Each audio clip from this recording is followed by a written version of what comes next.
So I'm standing here with Adam at the Portland Japanese Gardens in one of the more beautiful places happening right now. But first of all, Adam, tell me, what is it that you do here? I am the senior gardener here. Wonderful. So we are in irises right now. First of all, tell me where these are at in the garden, and then tell me a little bit about this variety of irises.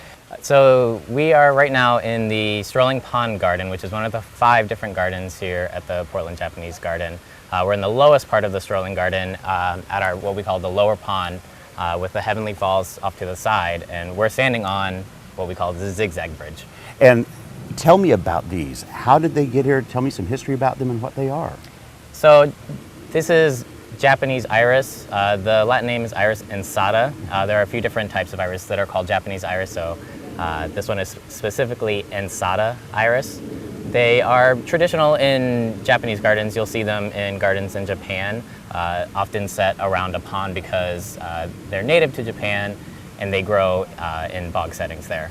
And I see a couple of different colors, but generally it's all one color. And why was it done that way? How long ago did they get planted? They were planted, I believe, when this garden was built, which would have been in the late 60s or early 70s. Wow. Back then, there weren't different varieties available very much in the trade, so what you see is the traditional species of Japanese iris.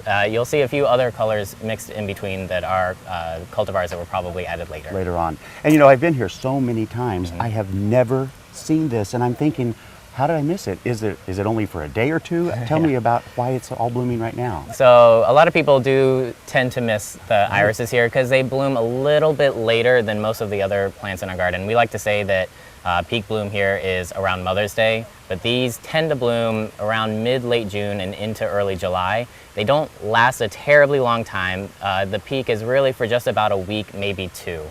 And so let's say that I have a little pond at home. I want to do these around my pond. Is there anything that you guys do that is special or unique to how you care for them? The Japanese iris do take a bit of care. You have to do things right to get them to flower. Most importantly, they need a lot of sun. If you put them in shade, they won't grow. Right. They can handle part shade, but they probably won't flower very well. They also really like fertilizer. To get these big flowers, they need a lot of nutrients. So we will put compost on top yearly to help add to that. And what time of year do you do that generally? We do that in the fall after we cut them back. That's the best time to do it, and then it can incorporate over the next few months, and then it's ready for the spring. And then the most important thing with the Japanese iris is they need water. They need a lot of water. They're a bog plant, so it makes sense. They need a lot of water in the spring. That's what's really going to help them to flower. If it's dry through the spring, they won't flower for you. So they like it wet in the spring, and then they like it damp through the rest of the summer. Wow. But they don't want to be damp in the winter. Oh, yeah, okay. So good drainage is also important. They like loose, friable soils.